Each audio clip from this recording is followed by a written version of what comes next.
नमस्कार। मैं हिम्मत सेठ एक बार फिर आपके सामने उपस्थित हूँ। हम महावीर समता संदेश यूट्यूब चैनल से बोल रहे हैं और आपका बहुत बहुत स्वागत है हमारे इस यूट्यूब चैनल पर। दोस्तों, 31 मार्च को इस बार महावीर जयंती का कार्यक्रम है। महावीर जयंती का मतलब महावीर जयंती है उस रोज, और बहुत सारे कार्यक्रम होंगे। कार्यक्रमों की तो कोई अभी से चालू हो गए हैं, पर वो किस तरह के कार्यक्रम हो रहे हैं उसके ऊपर विचार करने की जरूरत है। जरूरत इसलिए भी है कि आज केवल पूजा पाठ से काम चलने वाला नहीं है, हमको उनके विचारों को भी समझना होगा। अब विचारों को समझना होगा तो विचार हैं क्या ये भी पहले मतलब सामने आए।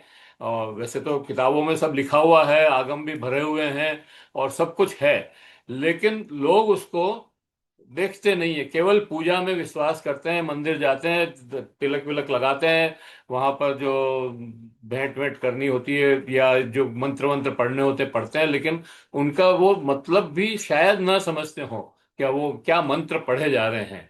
तो उस स्थिति में हमने सोचा कि आज उनके जो मूल उनके जो सिद्धांत हैं, 5 महाव्रत उन्होंने बताए थे। अस्ते, सत्य, अहिंसा, अनेकांतवाद, और इसके साथ समता और बंधुत्व भी जोड़ देते हैं।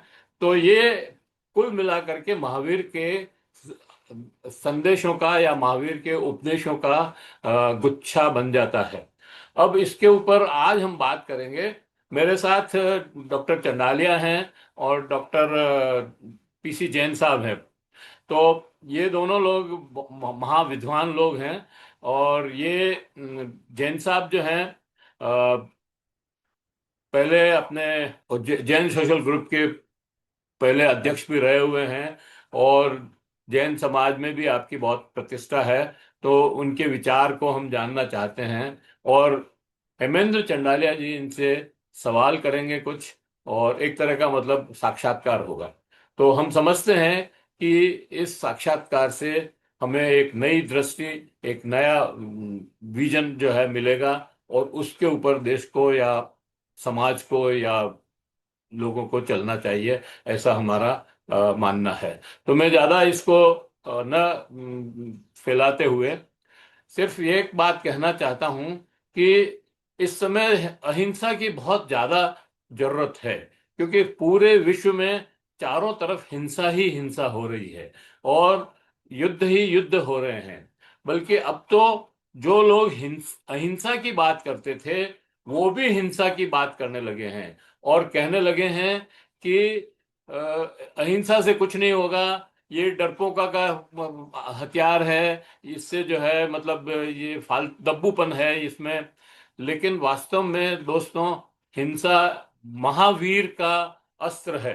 हर कोई अहिंसा पर विश्वास करना किसी के बस का नहीं है। तो हम समझेंगे कि अहिंसा से इन युद्धों को भी कैसे रोका जा सकता है। वैसे तो महात्मा गांधी ने सर्व सत्याग्रह करके दिखा दिया पूरी दुनिया को कि सत्याग्रह के माध्यम से भी एक अ, साम्राज्यवादी ताकत जिसका सूरज कहीं नहीं डूबता था उसको भी परास्त किया। तो उन्हीं चीजों को हम फिर से आज रिवाइव करेंगे। तो डॉक्टर चंडालिया हमारे साथ हैं, और डॉक्टर जैन साहब, तो जैन साहब भी सोशियोलॉजी के प्रोफेसर हैं। जनार्दन राय नागर विश्वविद्यालय में पढ़ाते थे पहले आप, वहां से सेवानिवृत्त हैं। और राजस्थान सोशल क्या सोशल जैन साइंस, सोशल नहीं जी वो तो मैंने बता RSA, दिया। Rajasthan sociological association. हाँ, और राजस्थान सोशियोलॉजिकल एसोसिएशन के भी अध्यक्ष रहे हैं आप। और चंडालिया सर तो आप सब जानते ही हैं, हम रोज रोज इनका परिचय करवाते रहते उसकी जरूरत नहीं। हैं। तो सर चंडालिया सर, मैं आपसे निवेदन करूंगा कि आप जैन साहब से कुछ सवाल करें, और मतलब महावीर जयंती के संदर्भ में हम इस जयंती के अवसर को कैसे मनाएं, और कैसे इसका सदुपयोग हो, कैसे हम समझें। हम विश्व को या देश को या समाज को क्या एक नई वो दर्शन, इस दर्शन का जो है महत्व है वो समझा सके। तो मैं चंदालिया जी से कहूँ उसके पहले ये अपील और कर दूं कि अगर आपने अभी तक भी हमारे यूट्यूब चैनल महावीर समता संदेश को सब्सक्राइब न किया है तो सब्सक्राइब कर लें, बेल आइकन दबाना न भूलें। और अगर वीडियो आपको कैसा लगा ये आप पूरा सुनने के बाद कमेंट बॉक्स में हमें बताएं। अच्छा लगा हो तो लोगों को इसको और फॉरवर्ड करें, लोगों को भेजें ताकि इसका प्रचार ज्यादा हो सके। ठीक है। तो चंडालिया सर, आपका बहुत बहुत स्वागत है एक बार फिर। आप अपना ये जो है प्रोग्राम शुरू करिए। धन्यवाद सेठ साहब।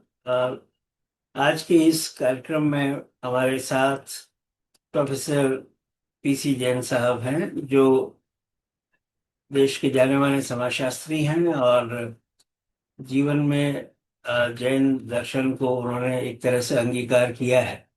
तो आज हम बातचीत करेंगे कि कैसे इस दर्शन को हम आम लोगों तक बेहतर ढंग से पहुंचा पाएं, कैसे एक अच्छी समझ विकसित करें जैन धर्म के बारे में, और इस दर्शन को जो जैन धर्म के इतर लोग हैं उनके भीतर भी कैसे लोकप्रिय किया जा सके, और विश्व में इस समय कितनी इसकी आवश्यकता है, इस पर हम कुछ बातचीत करेंगे। कुछ जो भ्रांतियां इसको लेकर के हैं उस पर भी चर्चा करेंगे और समझने की कोशिश करेंगे कि जो विश्व में विभिन्न मत रहे हैं उन मतों के बीच में महावीर जयंती के दिन इन सारे विचारों को और ज्यादा विस्तार से कैसे लोगों तक पहुंचाया जा सके। जैन साहब, बहुत बहुत स्वागत है आपका। और इस महावीर समता संदेश के चैनल पर आप लेखन के माध्यम से और अन्य पूर्व में हुए कार्यक्रमों के माध्यम से इस चैनल से और समाचार पत्र से जुड़े रहे हैं। तो आज की इस बातचीत में हम प्रारंभ करते हैं कि जैन धर्म के प्रारंभ के बारे में आप हमारे दर्शकों को क्या कहना चाहेंगे कि इसकी उत्पत्ति कब हुई और क्यों? इस यूट्यूब पर मुझे आमंत्रित करने के लिए आपका बहुत बहुत आभार, अभिनंदन चंडालिया साहब का और सेठ साहब का।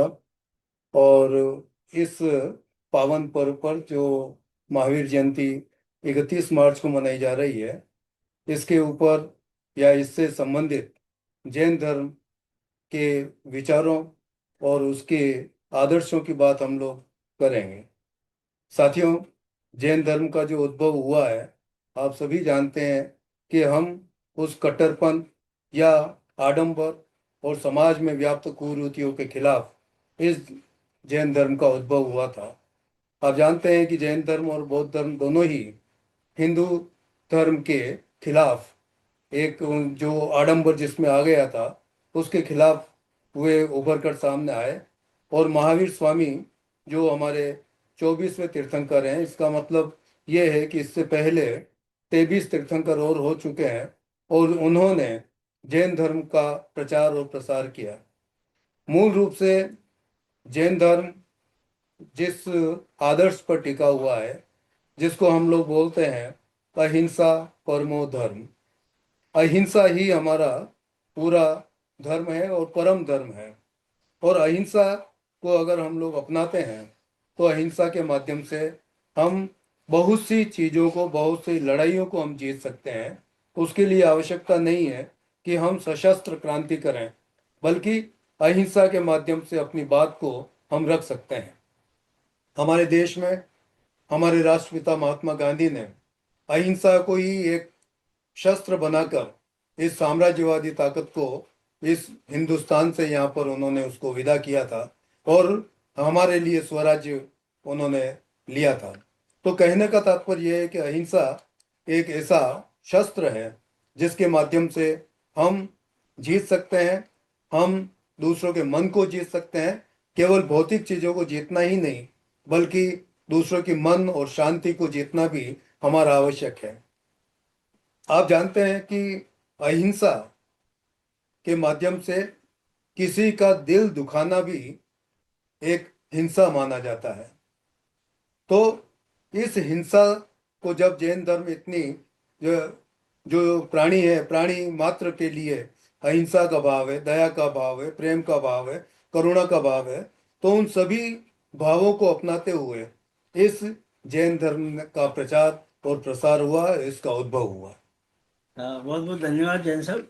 ये जो हम शास्त्रों में देखते हैं कि ईसा पूर्व 7वीं शताब्दी से 5वीं शताब्दी के बीच जैन धर्म की उत्पत्ति का उल्लेख आता है। और एक जो महत्वपूर्ण बात है जैनिज्म के लेकर के, जैन दर्शन को लेकर के, वो ये कि इसमें तीर्थंकर हैं, इसमें कोई अवतार नहीं। और ये एक अनीश्वरवादी विचार है, यानी जिसमें ईश्वर की अवधारणा नहीं है, तीर्थंकरों की अवधारणा है। और तीर्थंकर को जैन साहित्य में एनलाइटन टीचर कहा है। इसका अर्थ ये है कि टीचर का मतलब जो आपको जीवन का सही मार्ग दिखाए। तो तीर्थंकरों की जो परंपरा है, जिसमें 24वें तीर्थंकर वर्धमान महावीर हैं, मैं चाहूंगा कि आप ये बताएं कि जो तीर्थंकर है और जो अवतारवाद की अवधारणा है, उसमें क्या विशेष अंतर है, और तीर्थंकर होने का क्या अपने आप में आशय है? बहुत अच्छा प्रश्न आपने किया है। तीर्थंकर और अवतारवाद, ये दोनों ही पृथक पृथक अवधारणाएं हैं। आप जानते हैं कि तीर्थंकर का मतलब ही यही है कि हम जो हमारे लिए सदमार्ग है, उस सदमार्ग का वो किस तरीके से प्रसार करें। और एक ऐसा माध्यम है तीर्थंकरों के माध्यम से कि हम अपने जीवन को किस प्रकार से सुधारें। वो कभी भी हम इस बात की बात नहीं करते हैं कि हमें स्वर्ग मिलेगा या नर्क मिलेगा, बल्कि हम ये बात करते हैं कि हम एक सदमार्ग पर चलते हुए, दूसरों की सहायता करते हुए, दूसरों की मदद करते हुए, दूसरों को पीड़ा न पहुंचाते हुए हम अपना कार्य करें। ये सारी चीजें जो है तीर्थंकर से शुरू हुई। और आप जानते हैं कि जब जैन धर्म का उद्भव हुआ, तो भगवान महावीर ने जब अपना घर त्यागा था, तो उसके बाद में वे सत्य की खोज में निकल पड़े थे। और इसी सत्य की मार्ग में वो निकलते निकलते उन्होंने यह पाया कि जीवन में अहिंसा और जितने भी ये उन्होंने पंच महाव्रत दिए हैं, उन सब की बात उन्होंने की है। और उन्होंने यही कहा है कि हमें अपने जीवन को एक सद्मार्ग, यानी कि अपरिग्रह की कल्पना उन्होंने की। उसकी बात उन्होंने कही कि आपको जितनी आवश्यकता है उतना ही आप अपने पास रखें, जितना आपको चाहिए आपकी आवश्यकताओं से अधिक ना रखें। और अधिक आप रखेंगे तो निश्चित रूप से आपका मोह और माया के प्रति आपका जो मोह बढ़ता हुआ चला जाएगा। तो इस मोह को भंग करने के लिए अपरिग्रह की बात उन्होंने कही। तो कहने का तात्पर्य यह है कि जैन धर्म के जो प्रमुख सिद्धांत हैं, आज कहीं न कहीं ऐसा लगता है 21वीं शताब्दी में कि जैन अनुयायी धीरे धीरे अपरिग्रह से परिग्रह की तरफ बढ़ रहे हैं। या जैन अनुयायी जो है वो ऐसे उन मूलभूत जो सिद्धांत है जैन धर्म के, उनसे कहीं न कहीं परे होते हुए चले जा रहे हैं। और कहीं दिखावा आ रहा है, कहीं पर आप देखते हैं कि ऐसी बहुत सी चीजें धर्म के नाम पर उभर कर सामने आ रही है, जिसको हम अनुचित मानते हैं। उसको अनुचित मानना ही चाहिए, क्योंकि ये आडंबर और दिखावा जब हमारे सामने आना शुरू होता है, तो आडंबर का मतलब ही यही है कि कुछ ऐसे व्यक्ति हैं जो समाज में उच्च पद प्राप्त कर लेते हैं और उन्हें ही हर जगह सम्मान मिलता है। और एक अंतिम पादान पर बैठा हुआ जैन व्यक्ति जो दूर से ही वो भगवान को नमस्कार करता है, साधु संतों से दूर से ही प्रणाम करता है। तो ये धीरे धीरे जो अवस्थाएं पैदा हो रही है, असमानता पैदा हो रही है, और समाज में एक प्रकार का ऐसा वातावरण पैदा हो रहा है कि जैन जो समानता पर आधारित है, धीरे धीरे बहुत से स्तरों में विभाजित होते हुए चले जा रहे हैं। उनमें भी स्तरीकरण आ रहा है। तो इस स्तरीकरण को दूर करके सभी समाजों को, या जैन के जो विभिन्न पंथ है, वो सब मिलकर जैन धर्म के साथ जुड़ जाए और जैन के सिद्धांतों को अपनाएं। यही उन हमारे तीर्थंकरों ने इस बात पर जोर दिया है। नहीं, बहुत ही अच्छा विश्लेषण आपने किया कि जो मूल अंतर है, जिसको सनातन धर्म या हिंदू धर्म कहा जाता है और जो जैन धर्म है, उसका मूल अंतर यह है कि जो हिंदू धर्म है उसके अंदर वर्णाश्रम व्यवस्था है। तो वर्ण आधारित व्यवस्था के अंतर्गत लोगों को विभाजित किया गया है, और वो उसमें स्तरीकरण है, यानी ब्राह्मण, क्षत्रिय, वैश्य, शूद्र, इनका एक हायरार्की सी बनी हुई है। जबकि जैन दर्शन में ऐसी किसी हायरार्की की कल्पना नहीं की गई है, बल्कि इसका एक तरह से निषेध है। और कोई भी व्यक्ति जैन धर्म स्वीकार कर सकता है, चाहे किसी वर्ण का, किसी जाति का हो, किसी भी विचार को मानने वाला हो। अगर उसकी इच्छा है तो वो धर्म को अंगीकार कर सकता है और उसका पालन कर सकता है। उसके लिए बहुत सारे ऐसे उदाहरण हैं भारतीय समाज में जब अन्य मतावलंबियों ने भी जैन धर्म को स्वीकार किया है। इवन तीर्थंकर जितने भी हैं और उनमें हाँ, बहुत से क्षत्रिय हैं। जितने तीर्थंकर हैं वो भी क्षत्रिय रहे। और महावीर स्वामी में उस धारा को छोड़ करके, क्योंकि भारत में जो दर्शन है वो दो धाराओं में बटा है। एक तरफ सनातन धारा है, दूसरी तरफ श्रमण धारा है। तो जो श्रमण संस्कृति है, बुद्ध की विचार और जैन जो दर्शन है, ये श्रमण संस्कृति के एक तरीके से प्रतीक हैं। और जो हिंदुत्व का विचार है वो सनातन संस्कृति का प्रतीक है। तो बहुत अच्छे से आपने ये बताया कि कैसे उसकी जो बुराइयां हैं जिसको त्याग करके जैन धर्म का उद्भव हुआ, न जाने क्यों पुनः उसी तरह से विकसित हो रही हैं। तो उस पर हमको विचार करना चाहिए, उन लोगों को भी जो इसके अनुयायी हैं। अब मैं एक बहुत महत्वपूर्ण सवाल आपसे ये पूछना चाहता हूँ कि जो आधारभूत मंत्र है, जिसको महामंत्र भी कहते हैं, महामंत्र नवकार, उसकी बड़ी महत्ता है जैन दर्शन के अंदर। और जितने अनुयायी हैं सब लोग उसका पाठ भी करते हैं। मुझे लगता है कि वो विश्व का एक बहुत विलक्षण मंत्र है, क्योंकि उसमें किसी एक जाति संप्रदाय या किसी एक व्यक्ति या किसी एक हीरो वर्शिप जैसा कोई भी उसमें उसकी पूजन करने की कल्पना नहीं की गई है। बल्कि जो उसका अंतिम पद है, जिसमें वो नमो लोहे सव सावणम की बात करते हैं, यानी विश्व के समस्त साधुओं को प्रणाम करने की बात करते हैं। तो इस पर भी मैं चाहूंगा कि आप कहें, और कैसे ये हिंदुत्व के उस विचार का विकल्प है जिसमें किसी एक हीरो को या एक ईश्वर को, एक व्यक्ति को ही श्रेष्ठ मान करके उसकी आराधना करने की बात कही जाती है। तो ये जो महामंत्र नवकार है, इस पर कुछ आप बात। आजकल आप देखते हैं कि जैन धर्म में जब भी जैन धर्म के जहाँ भी कोई कार्यक्रम होता है तो उसका सबसे पहले प्रारंभ नवकार मंत्र से ही होता है। और ये महामंत्र इसलिए माना जाता है कि हम किसी भी एक ईश्वर को प्रणाम न करते हुए हम समाज और इस जगत के जितने भी प्राणी हैं उन सभी प्राणियों को हम लोग नमन करते हैं, उनको प्रणाम करते हैं और उस प्रणाम करते हुए फिर हम आगे बढ़ते हैं। तो कहने का हमारा तात्पर्य यह है कि जितने भी हमारे अरिहंत हैं, जितने हमारे सिद्ध हैं, जितने हमारे उपाध्याय हैं, उन सबको हम प्रणाम करते हुए आगे बढ़ते हैं और ये मानते हैं कि उन्होंने जो कुछ भी ज्ञान धारा हमें दी है, हम उस ज्ञान धारा को चलाते हुए, उसके अनुरूप अपना जीवन जीते हुए हम अपना जीवन चलाएं। और आप देखते हैं कि ये नवकार मंत्र है जो जिसको आप कहते हैं कि नवकार मंत्र है प्यारा, जिसने सारे सबके जीवन को तारा। तो ये सबके जीवन को तारने वाला ये है कि क्योंकि जिसमें कहीं पर भी हमें अभिमान नहीं आता है, कहीं हमें घमंड नहीं आता है, और कहीं पर भी इस बात की ये चेष्टा नहीं होती कि मैं दूसरों से श्रेष्ठ हूँ, बल्कि दूसरों के प्रति हम सम्मान देना, दूसरों के प्रति प्रणाम करना और दूसरों को हम अपने बराबर समझना और उनके लिए सम्मान को रखना ही ये हमारा नवकार मंत्र का प्रमुख उद्देश्य है।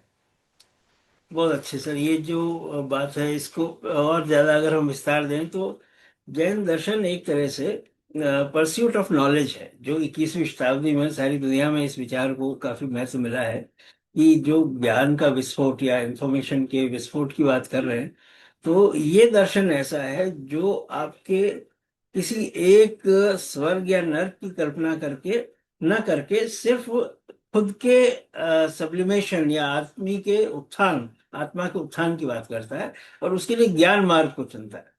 तो अधिक से अधिक इंफॉर्मेशन, अधिक से अधिक नॉलेज, मेडिटेशन और इन सब के माध्यम से सेल्फ एलिवेशन यानी स्वयं को और उच्चतर स्तर पर ले जाने की बात, तो ये इस धर्म का मूल है, मुझे ऐसा लगता है। तो इसको कैसे हम और ज्यादा एलिवेट कर सकते हैं, आगे बढ़ा सकते हैं, इस पर कुछ बात करेंगे। तो जितने जैन समाज के संगठन हैं, आपको लगता है कि जो शोध और ज्ञान विज्ञान के विस्तार में उनकी जो भूमिका होनी चाहिए थी, क्या वो कर पा रहे हैं या उसके लिए और क्या संभावना है, जिसमें वो सारे जितने जैन समुदाय के लोग हैं वो और क्या आगे बढ़ चढ़ करके काम कर सकते हैं, जो एक्स देखिए, जैन जैन धर्म का रेलेवेंस या इसकी प्रासंगिकता आज के युग में और पिछले कई शताब्दियों से निरंतर रूप से बनी रही है। क्योंकि जैन धर्म कभी भी किसी व्यक्तिवाद पर विश्वास नहीं करता और न ही किसी अवतारवाद पर विश्वास करता है। और जैन धर्म तो विश्वास यही करता है, सभी प्राणियों को हम सम्मान दें और उनके प्रति किसी प्रकार की हिंसा न करें, न उनका दिल दुखाएं, और न ही हम किसी के लिए कुछ अपशब्द कहना भी यह हिंसा की श्रेणी में आता है। तो आज के समय में आप देखते हैं कि जब जैनियों की बात आती है तो जैन धर्म के जितने भी साथी हैं, मैं ये नहीं कहता कि बहुत से जो उद्योगपति हैं, बहुत से उद्यमी हैं, बहुत से व्यापारी हैं और बहुत से बिजनेसमैन, और इसके अलावा बहुत से एकेडमिशियन और बहुत से नौकर साहब ही हैं, और ये सब जैन धर्म के लोग हैं। और इन जैन धर्म के उनको अगर आप देखेंगे, उनसे बात करेंगे, तो निश्चित रूप से आपको लगेगा कि उनकी जीवन पद्धति पर धर्म का प्रभाव हमें दिखाई देता है। आप देखते हैं कि ऐसे बहुत से उद्यमी हैं जिन्होंने अपने आय का बहुत सा हिस्सा दान कर दिया गया। बहुत से हिस्से को वो छोड़कर या अच्छी अच्छी नौकरियां छोड़कर उन्होंने दीक्षा ले ली। और आज समय ये आ गया है कि इतनी औद्योगिक उन्नति होने के बावजूद भी वे आत्मिक संतोष प्राप्त करने के लिए इस धर्म की शरण में आ रहे हैं, इस धर्म को वो के अनुरूप अपना जीवन यापन कर रहे हैं।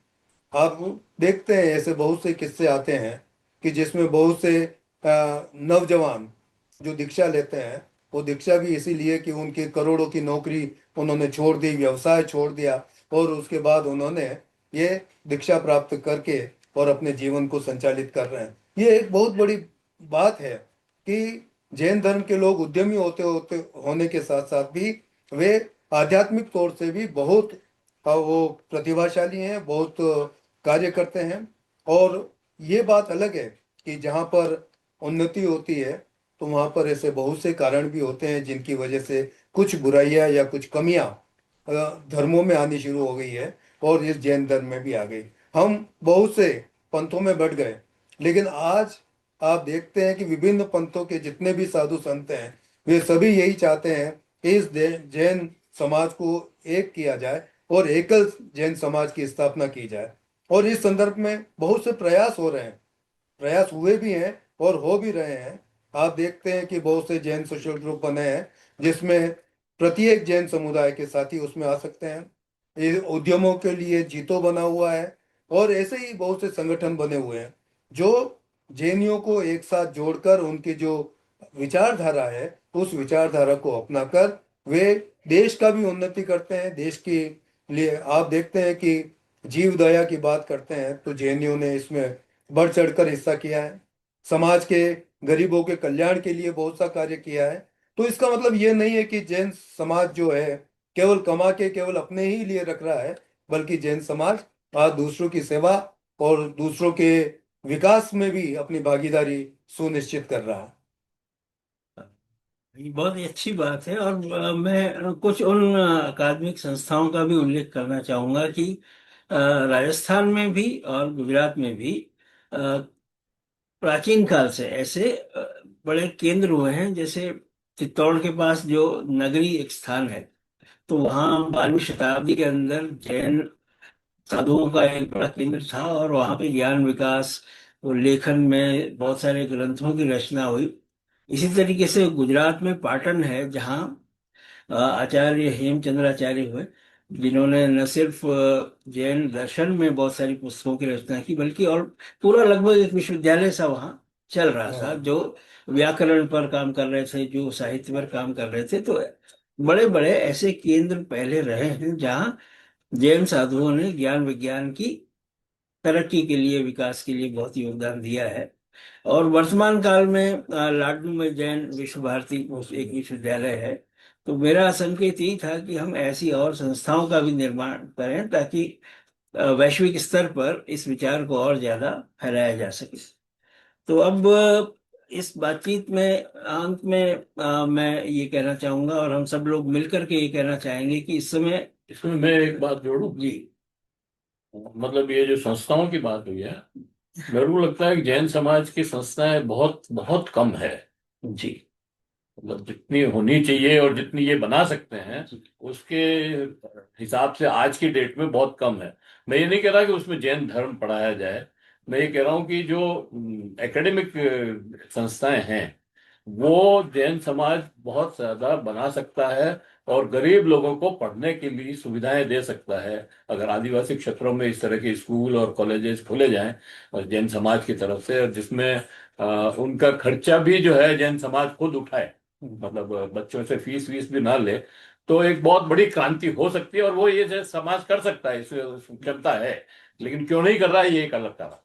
हाँ नहीं सही बात है। और जैसे अब देश के सर्वश्रेष्ठ विद्यालयों की बात करें तो हम कॉन्वेंट स्कूल्स की बात करते हैं हाँ। कि आपके बच्चे कहाँ पढ़ेंगे, तो सेंट ग्रिगोरियस में पढ़ेंगे या सेंट पॉल्स में पढ़ेंगे या सेंट मैरीज में पढ़ेंगे। तो हमारी अपनी कल्पना ये हो सकती है कि एक समय ऐसा है जब इन सारे विद्यालयों की जगह लोग वर्तमान विद्यालयों की बात करें हाँ, बल्कि विदेशों और में जाने वाले बच्चे भी लोग यहाँ पढ़े। ये कहें कि भाई जो जैन संस्थान है वो विश्व के श्रेष्ठतम संस्थान है, तो वहाँ हम शिक्षा का अवसर उनको दें। ये वास्तव में बहुत अच्छी बात आपने कही। और मुझे लगता है कि जो लोग भी इसको सुन रहे हैं, जहाँ कहीं वो प्रभावशाली लोग हैं, वो अपने विचार का और इसको आगे बढ़ाने का काम करेंगे। लेकिन फिलहाल जो महत्वपूर्ण बात यह है कि इस महावीर जयंती पर हमारी अपील है महावीर समता संदेश के इस चैनल के माध्यम से कि पूरे विश्व में जहाँ जहाँ जैन व्यक्ति हैं, जैन लोग हैं, इस महत्वपूर्ण दिन पर ये प्रयास करें कि विश्व में शांति स्थापित हो, हिंसा समाप्त हो, युद्ध समाप्त हो। जो लोगों को बहुत अधिक कष्ट झेलना पड़ रहा है, चाहे वो ईरान है, चाहे यूक्रेन है, चाहे बहरीन है, चाहे कतर है, गाजा। चाहे गाजा है, फिलिस्तीन है, तो लोगों की हिंसा समाप्त हो, अन्याय समाप्त हो, पूरे विश्व में शांति स्थापित हो। तो जो भी हमारे आचार्यगण हैं, उन सब से भी प्रार्थना है कि वे अपने अनुयायियों को इस तरीके की एक तरह से दीक्षा दें, लोगों को पढ़ाएं, लोगों को प्रार्थना करने के लिए प्रेरित करें। और जो लोग प्रभाव डाल सकते हैं वो अपनी अपनी सरकारों पर भी प्रभाव डालें कि विश्व में शांति स्थापित करने के लिए जितना संभव हो राजनीतिक प्रयास भी हों, और विचार के स्तर पर कुछ ऐसा कुछ विकसित हो कि भविष्य में इस प्रकार के युद्ध ना हो, लोगों को बेवजह मृत्यु का सामना ना करना पड़े, इतनी पीड़ा न झेलनी पड़े। और अंततः पूरी सृष्टि पर इसका असर होता है। जब हजारों टन के बम कहीं गिराए जाते हैं तो वो पूरे पर्यावरण को प्रभावित करते हैं, लोगों के व्यक्तित्व को, लोगों की समझ को, लोगों के सोचने समझने की जो क्षमता है उस सब को प्रभावित करते हैं। तो आज जब हम महावीर जयंती के अवसर पर ये कार्यक्रम कर रहे हैं तो अहिंसा के इसी संदेश को आम जनता तक और पूरे विश्व में हम फैलाना चाहते हैं कि युद्ध किसी भी समस्या का हल नहीं होता है, बल्कि ये तो समस्याओं की जड़ होता है। तो ऐसे में हम पूरे विश्व से युद्ध ना हो इस तरीके की प्रार्थना करते हैं। बहुत बहुत धन्यवाद जैन साहब बहुत बहुत इस धन्यवाद आपका बातचीत भी। में भागीदारी के लिए और अपने विचार रखने के लिए। बहुत बहुत धन्यवाद आप दोनों जनों का, जिन्होंने बहुत ही उच्च स्तर की वार्ता इस मंच पर की। और मैं भी इस बात का समर्थन करता हूं कि युद्ध किसी भी समस्या का हल नहीं है। और दूसरी बात यह है कि हथियार किसी को भी न्याय नहीं दिला सकता है। हथियार हमेशा अपना नया शिकार ढूंढने की उसमें रहता है कि इसको मार दिया, अब किसको मारूं। और युद्ध जो है, एक युद्ध के बाद दूसरा युद्ध लगातार जारी है। इसका मतलब यह है कि विश्व में अगर शांति करनी है, विश्व शांति स्थापित करनी है, तो हमें हथियारों पर बंदी करनी पड़ेगी और युद्ध को रोकने पड़ेगी। युद्ध के सिवाय, युद्ध को रोकने के सिवाय हमारे पास विश्व शांति के लिए कोई और विकल्प नहीं है अभी तक तो। ये कुल मिलाकर के आज की बातचीत का भी सार है। और संस्थाओं की बात भी हुई है अभी तो। उसमें भी मैं समझता हूँ सामाजिक रूप से उन संस्थाओं का गठन किया जाए, और उसमें बहुत उन लोगों से पैसा न लिया जाए जो नशे का व्यापार करते हैं या मांसाहार का व्यापार करते हैं।